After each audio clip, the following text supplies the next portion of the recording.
بسم اللہ الرحمن الرحیم. Basic of grammar and composition کا آج ہمارا لیکچر نمبر 21 ہے. اس میں ہم ڈیش اور کوٹیشن مارک کے بارے میں وضاحت کریں گے کہ ڈیش اور کوٹیشن مارک کہاں کہاں پر استعمال ہوتا ہے اور کہاں کہاں پر نہیں. تو چلتے ہیں ڈیشز کی طرف کہ ڈیش کیا چیز ہوتا ہے. Use a dash in a handwritten document by a fear of hyphen with no spaces. آپ ڈیش کو استعمال کریں ہینڈ رائٹنگ ڈاکومنٹری میں اور بائی افیئر آف ہائپن یعنی ڈیش کا دوسرا نام فیئر آف ہائپن ہے. یعنی جب ہم دو ہائپن لگاتے ہیں تو اس کو ڈیش کہتے ہیں. ایک ہائپن یہ ہوا اور دوسرا ہائپن یہ, دو ہائپن کے مجموعے کو کیا کہتے ہیں؟ ڈیش کہتے ہیں.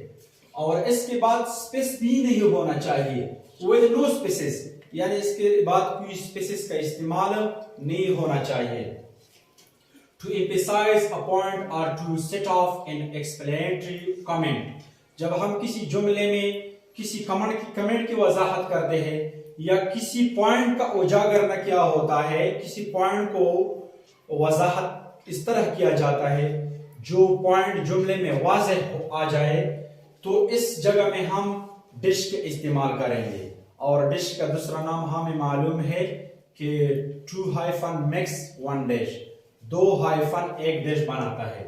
For an appositive phrase جب ہم کسی عطف بیان والے جملے میں ڈیش کو استعمال کرتے ہیں that already include commas اور اس میں پہلے سے کاما بھی موجود ہو, تو اس جگہ میں ڈیش کو کس طرح سے استعمال کیا جاتا ہے.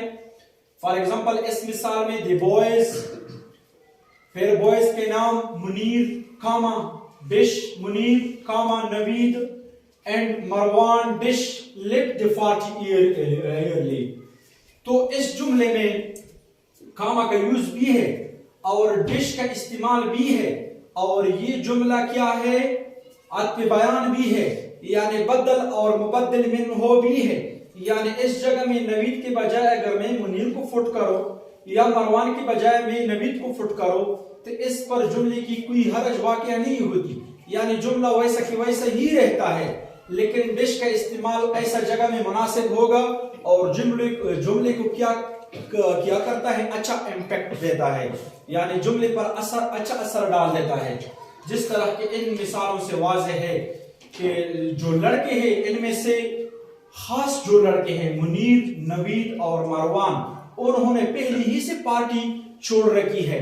یعنی یہ اس جملے میں ان تینوں کی وضاحت ایسی ہوئی اور یہ وضاحت ڈیش نے اپوزیٹو پریس میں, یہ اپوزیٹو پریس ہے, ڈیش میں ان کی وضاحت اچھی طرح سے بنایا. یعنی ان تین بندوں, ان تین جو بوائز کا نام ہے, ان تینوں کی وضاحت اچھی طریقے سے کیا. اس کے بعد ہم جاتے ہیں کوٹیشن مارک کو. کوٹیشن مارک اصل میں کسی چیز کی کس کو کہتے ہیں؟ شرح, کسی چیز کی تشریح کو کہتے ہیں جو اس نشان سے ظاہر کیا جاتا ہے, double comma double comma. To enclose direct quotation, جب ہم کسی چیز کو کسی ڈائریکٹ کوٹیشن, کسی ڈائریکٹ اقتباس یا کسی ڈائریکٹ حوالے کو ان دونوں کاموں کے درمیان پٹ کرتے ہیں, یعنی ان دونوں کے درمیان واقع ہو جاتا ہے وہ چیز, تو اس کی وضاحت بہتر طریقے سے ہوتی ہے. اور یہ عام طور پر تجارت میں بہت سے مواقعوں پر استعمال ہوتا ہے. اور یہ کسی ورڈ, جس طرح کی سیولائزیشن ہے, اس کی وضاحت میں کروں گا, کسی ورڈ